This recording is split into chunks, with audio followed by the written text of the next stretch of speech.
जय हिंद फ्रेंड्स, स्वागत है आप सभी का वैल्यू व्यू आईएएस एकेडमी के इस यूट्यूब प्लेटफॉर्म पर। उम्मीद करता हूं आप सभी अच्छे होंगे। दोस्तों, आज एक बहुत ही महत्वपूर्ण टॉपिक पर हम लोग डिस्कस करने वाले हैं। आज हम खास करके किसी विषय वस्तु पर चर्चा नहीं करने वाले हैं, कोई खास यूपीएससी या बीपीएससी या अदर एग्जाम किसी सिलेबस की बात नहीं करने वाले हैं।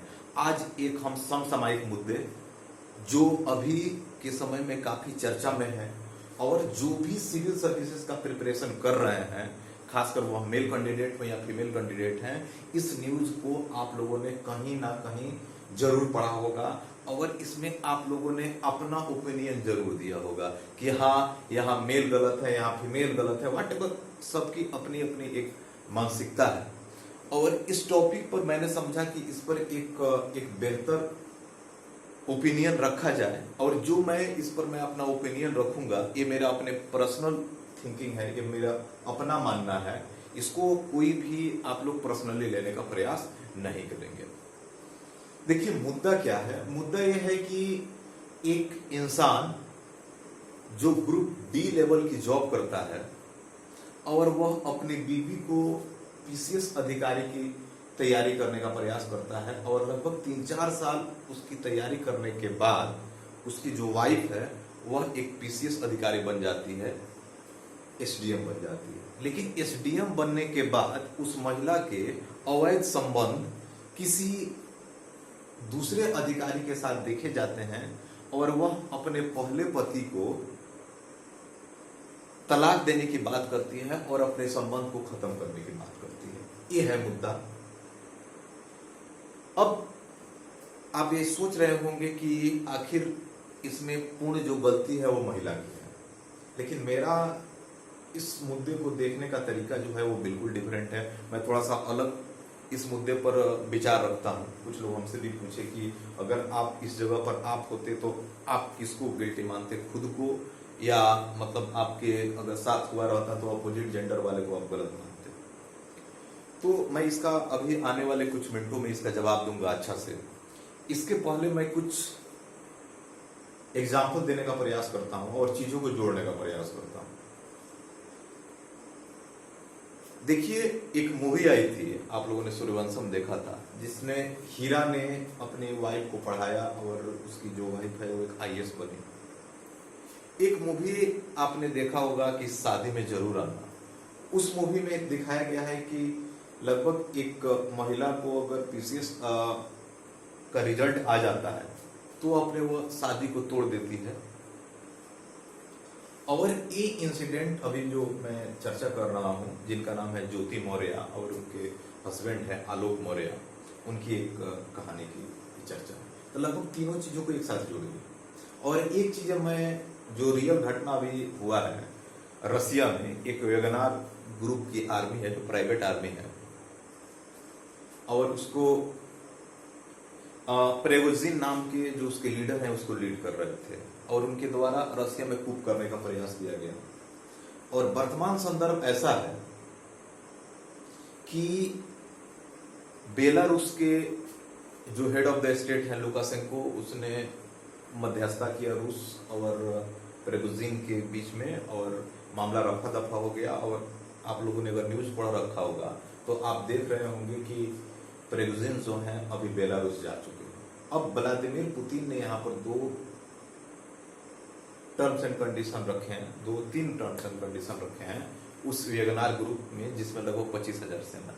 उन्होंने बोला है कि आप एक काम कीजिए, या तो आप 25,000 जो है वो लोग रसिया आर्मी में शामिल हो जाइए, या अपने देश को लौट जाइए, या जहां आपके head of the state Belarus गए हैं वहां पर चले जाइए। आपको भी लग रहा होगा कि मैं ये कहानी क्यों सुना रहा हूं, सारे के लिंकेज हैं और फिर मैं इस मुद्दे को आप लोगों के समक्ष जोड़ने का प्रयास करूंगा। चीजों को थोड़ा सा समझिए। एक समय ऐसा था कि प्रेगोजिन और व्लादिमीर पुतिन की एक अच्छी केमिस्ट्री हुआ करती थी। आखिर क्या हुआ कि प्रेगोजिन को कूप करने का न चाहते हुए या चाहते हुए, आई डोंट नो कि ये बातें कहां तक कितनी सही है, अलग अलग रिपोर्ट अलग अलग बातें कह रहे हैं, अलग न्यूज़पेपर अलग अलग बातें कर रहे हैं, लेकिन या वो चाह कर या न चाह करके तख्ता पलट करने का तो प्रयास किया, क्यों किया? देखिए, अब मुद्दा यह है कि हर चीजें आज का जो वर्तमान संदर्भ है और वर्तमान संदर्भ एक दूसरे की किसी ना किसी चीज के डिपेंडेंसी के आधार पर, अगर एक्स और वाई दो लोग हैं और दो लोगों के बीच में अगर कोई मधुर रिश्ता है, तो कहीं ना कहीं उस रिश्ते के बीच में जो बॉन्डिंग बन रही है, जो केमिस्ट्री बन रही है, उस केमिस्ट्री का आधार कुछ ना कुछ लालच विद्यमान होगा। हो सकते हैं कि इस मेरी बात से आप लोग एग्री ना हो, ये स्टेटमेंट मेरा नहीं, ये स्टेटमेंट कार्ल मार्क्स का है। ठीक उसी प्रकार अगर दो देशों के बीच में अगर बायलैटरल रिलेशन होते हैं, तो कहीं ना कहीं उन दो देशों के बीच में कुछ लालच जरूर विद्यमान होता है। और जब वो चीजें, लालच की जब नींव जब कम होती है, तो फिर से वहां पर समस्या उत्पन्न होने लगता है और वो चीजें एक जिस प्रकार से ये अटैचमेंट जो होता है, वो अटैचमेंट एक दूसरे से सेपरेट अलग होने लगता है। आप लोग समझ रहे होंगे कि मैं क्या पहेलियां बुझा रहा हूं। ये पहेलियां नहीं है, चीजों को जोड़िए, समझने का प्रयास कीजिए। यानी प्रेगुजिन जो है, प्रेगुजिन को कुछ बेनिफिट था या कुछ एक्सपेक्टेशन था, उस एक्सपेक्टेशन के अकॉर्डिंग उनकी डिमांड पूरा नहीं हो पा रही थी, या और भी कुछ सर्कमस्टांस हो सकते हैं, और भी वेरिएबल पॉइंट हो सकते हैं, जिसकी वजह से उनको ना चाहते हुए भी खूब करना पड़ा होगा। ठीक उसी प्रकार अगर दो लोगों के बीच में अगर रिलेशनशिप डेवलप होता है, कब होता है जरा सोचिए। एक लड़की एक लड़के को कब पसंद कर सकती है, या लड़का एक लड़की को कैसे पसंद कर सकता है? जब वो चीजें अपने दिमाग में एक माइंडसेट बनाया होगा कि मेरा जो चाहने वाला होगा ऐसा होगा। ठीक जब उस प्रकार की चीजें जब सामने वाले में मिलता है, तो हम उसके प्रति अट्रैक्ट होते हैं, उसकी हर चीजें अच्छी लगने लगती है। लेकिन जब तक ये दूरी रहता है, तब तक हम एक दूसरे का ध्यान रखते हैं कि हम सामने वाला अपोजिट जेंडर जो है हमसे क्या चाह रहा है, और जो चाह रहा होता है उस पर हम काम कर रहे होते हैं। यानी अगर एक लड़की है और एक लड़की अपने अपोजिट जेंडर से ये चाहती है कि मेरा जो पार्टनर हो वह बॉडी से काफी हेल्दी, वह जिम जाने वाला, उसकी बॉडी एकदम मसल हो, देखने में अट्रैक्टिव हो, तो जैसे ही वो लड़का को पता चलेगा कि मेरी गर्लफ्रेंड जो है वह एक अट्रैक्टिव लुक वाले बॉडी की डिमांड करती है, उसको वो चीजें पसंद है, तो वह लड़का न चाहते हुए वो बार बार जिम में जाएगा, अपने बॉडी को अच्छा लुकअप देने का प्रयास करेगा।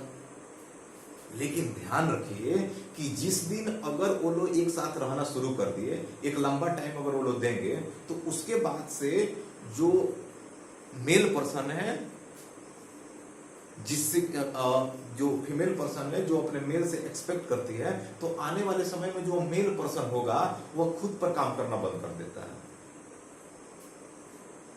क्योंकि पहले एक अट्रैक्शन था और उस अट्रैक्शन के माध्यम से उस चीज को फुलफिल करने के लिए वो उस पर काम कर रहा था।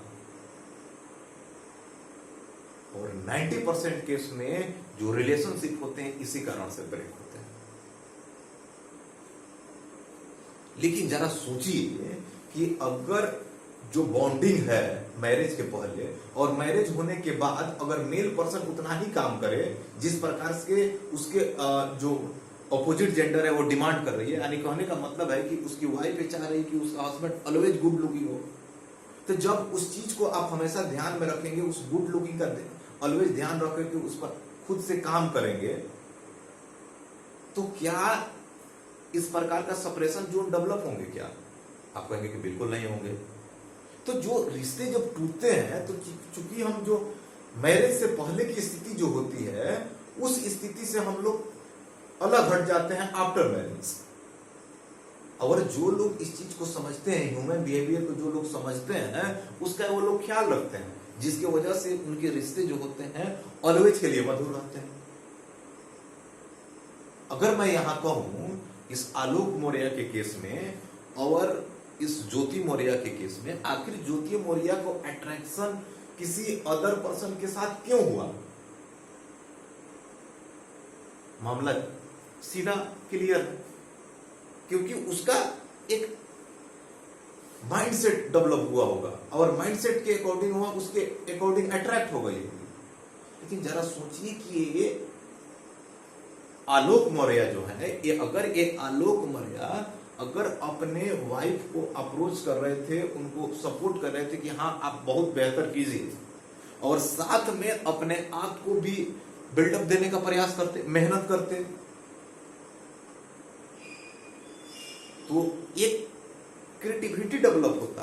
अपोजिट जेंडर वाला है वो चीजें सोचता इस चीज को लेकर के, क्योंकि जिस प्रकार का अट्रैक्शन अगर वहां हो रहा है उस प्रकार का अट्रैक्शन आपके साथ होता। और खास करके जब हम पढ़ाई कर रहे होते हैं और पढ़ाई करते समय आपका माइंडसेट कब बदल जाता है आप कुछ कह नहीं सकते हैं। क्योंकि जब मान के चलिए कि कोई इंसान सिविल सर्विसेज का प्रिपरेशन करने जा रहा है तो उसके पास कुछ भी नॉलेज नहीं है, लेकिन जब वह सिविल सर्विसेज का प्रिपरेशन कर लेता है, तैयारी कर लेता है, अपनी तैयारी को पूरा कर लेता है, तो उसके पास लॉट ऑफ जो बुक है उसको अध्ययन करने का अनुभव, प्लस दुनिया में क्या चीजें घटित हो रही है वह हर चीज से वाकिफ हो जाता है। तो वाकिफ होने के बाद वो चीजें थोड़ा सा क्रिटिकल हो जाता है, उन चीजों को अपने सुटेबिलिटी के अनुसार सिस्टम को बेहतर करने का प्रयास करता है। यहां जो भी मेरे तर्क हैं ये मेरे पर्सनल तर्क हैं। मैं ये भी नहीं कह रहा हूं कि आलोक कुमार के द्वारा किया गया फैसला गलत है, गलत नहीं है। एथिकल पॉइंट ऑफ व्यू से अगर देखा जाए तो यहां पर महिला गलत है, लेकिन अगर इसको ह्यूमन बिहेवियर के माध्यम से समझने का प्रयास किया जाए कि आखिर इन जनरल हुए कैसे, तो आप इस चीज को अगर जोड़ने का प्रयास करेंगे तो आपको चीजें बिल्कुल क्लियर अनुभव होगा। तो दुनिया में जो इस प्रकार की चीजें जो हो रही है, अगर हम इसकी अगर पड़ताल करें, इसकी जड़ में जाएं, तो ऑटोमेटिकली जो आज के समय में जो हमारे जो रिलेशन है वह खत्म होते हैं, बीच में ब्रेक हो जाते हैं। हमारी ट्रस्ट जो होता है वह उतना ट्रस्ट नहीं रह पाता है जितना होना चाहिए। और कहीं ना कहीं इसका सबसे बड़ा जो नेगेटिव जोन होता है वो होता है कि हम खुद पर काम करना बंद कर देते हैं।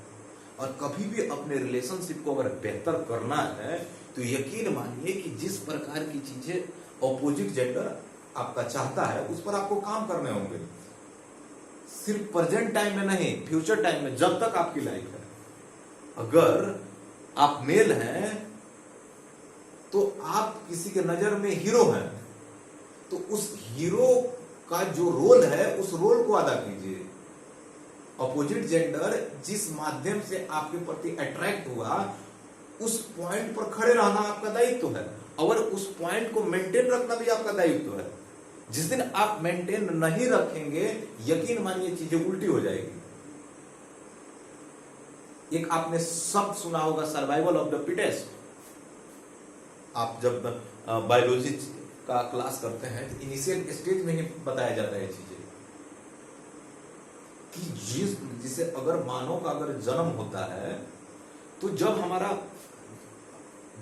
हम जन्म लेते हैं तो उस समय हम लोगों को मल्टीपल टाइप के जो मतलब डीएनए होते हैं उनके द्वारा जो भ्रूण बनते हैं छोटे छोटे पार्टिकल्स के माध्यम से, तो हम लोग को पूरे काफी स्ट्रगल करने के बाद हम अकेले बचते हैं और हमारी जो बर्थ होता है, क्योंकि हम वहां पर सरवाइव किए थे, उस कंपटीशन को झेले थे, झेलने के बाद हम इस अर्थ पर आए।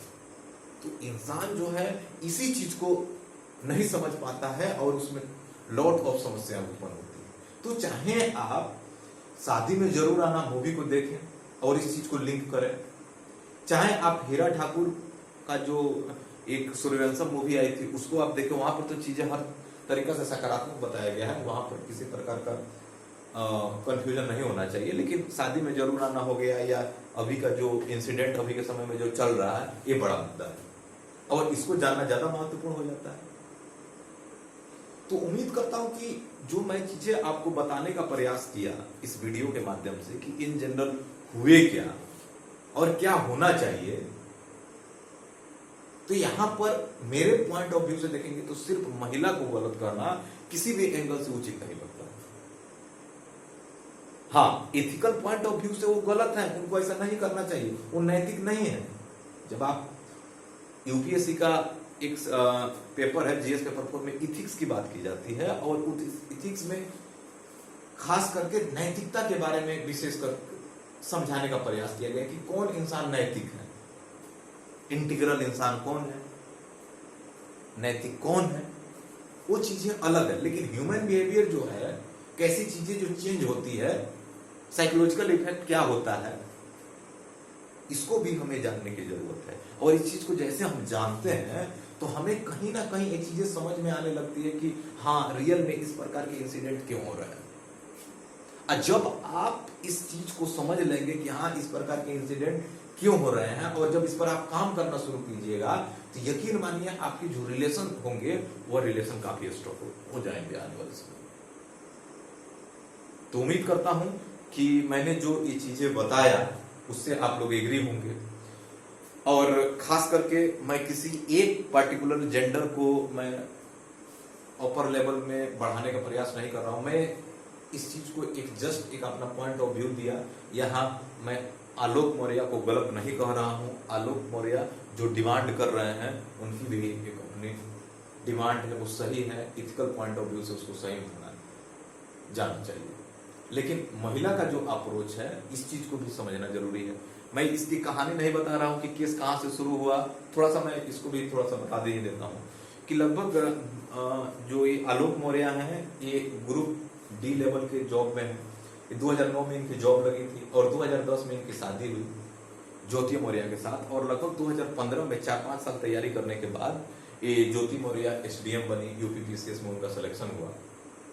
उसके बाद से गाजियाबाद के अधिकारी हैं, पब्लिकली नाम लेना उचित नहीं है, उनके साथ इनके मतलब कुछ गलत संबंध देखे गए इनके पति के द्वारा, और अपोज करने के बाद ज्योति मौर्य ने अपने पति को तलाक लेने की बात कही, और उसके बाद इन पर तरह तरह के इल्जाम लगाए। बाद में आलोक मौर्य ने भी इनको बहुत तरह तरह के इल्जाम लगाए कि इनके एक डायरी है, उस डायरी में कुछ डेटा मेंशन है कि कहां से कितने पैसे लेने हैं, यानी मंथ में लगभग 5-6 लाख से ऊपर ये मतलब करप्ट मनी इनके पास आता है। ये चीजें इल्जाम लगाए। फिर उनके द्वारा भी कुछ इल्जाम लगाए गए कि जो आलोक मौर्य हैं, उन्होंने गलत इंफॉर्मेशन दिया था, ये ग्रुप डी में नौकरी था, लेकिन वो अपने आप को काफी अपर लेवल की जॉब बताए। तो अलग अलग चीजें हैं जो अपना अपना ओपिनियन दिया गया। ये सारा चीजें कहानी अलग, मैंने जो चीजें पॉइंट ऑफ व्यू आपको बताने का प्रयास किया, ये बात अलग। बस चीजों को जोड़ने का प्रयास कीजिए, ह्यूमन बिहेवियर को समझने का प्रयास कीजिए, साइकोलॉजिकल इफेक्ट को समझने का प्रयास कीजिए। जब सब चीजें जब आप समझेंगे, यकीन मानिए आने वाले समय में चीजें काफी आसान हो जाएगी, और रिश्तों में कैसे बिखराव आता है ये भी आप समझ पाएंगे।